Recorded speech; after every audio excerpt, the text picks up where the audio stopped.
just begun.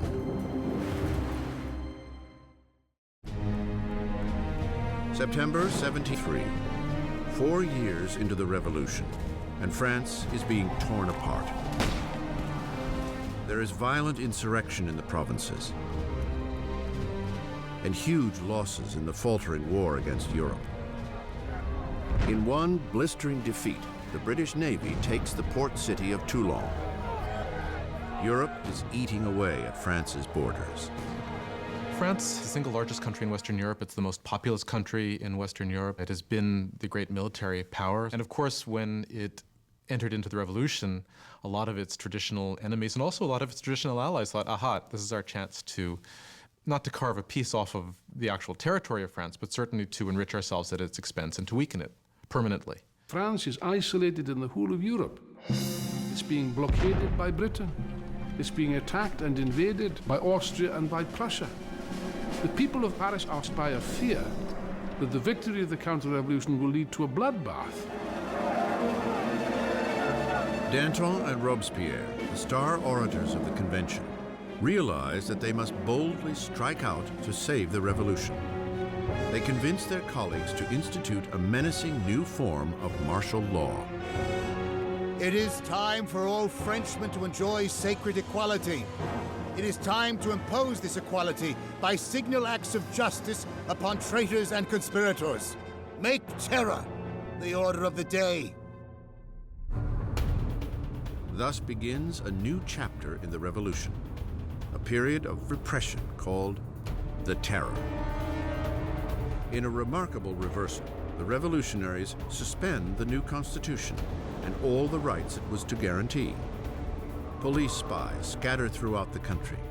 Anyone suspected of counter-revolutionary activity is rounded up, quickly tried, and sent to the national razor. The Reign of Terror was conceived as an emergency government. What they understood by terror was striking terror into the hearts of the enemies of the Republic, so that they would be either scared straight, as it were, or arrested and disposed of.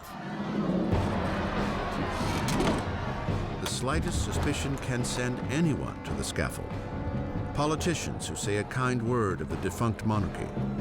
Anyone who uses the formal monsieur or madame instead of the new form of address, citizen.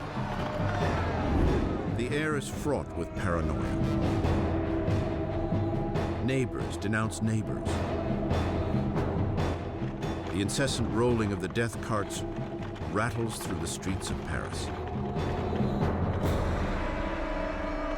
Execution is absolutely hanging over people's heads in the sense that we know in Paris there are police spies, and there are quite a few police spies everywhere, standing in bread lines, listening to what the women are saying, and turning them in if they don't like what they hear.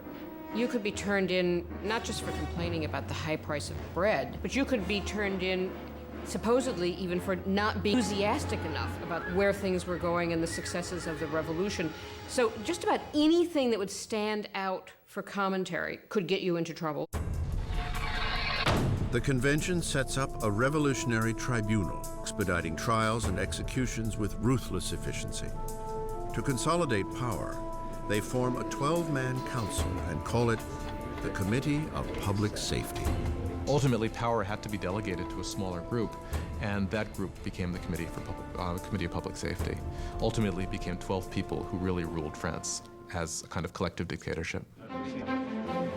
With his masterful words and revolutionary vision, Robespierre soon emerges as the committee's fiercest guiding voice.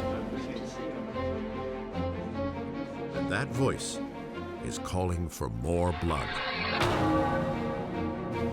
One of the paradoxes in Robespierre's political life is that he very early on is a passionate opponent of the death penalty. And of course, this is thrown back in his face later when he becomes an equally passionate proponent of terror and the guillotine.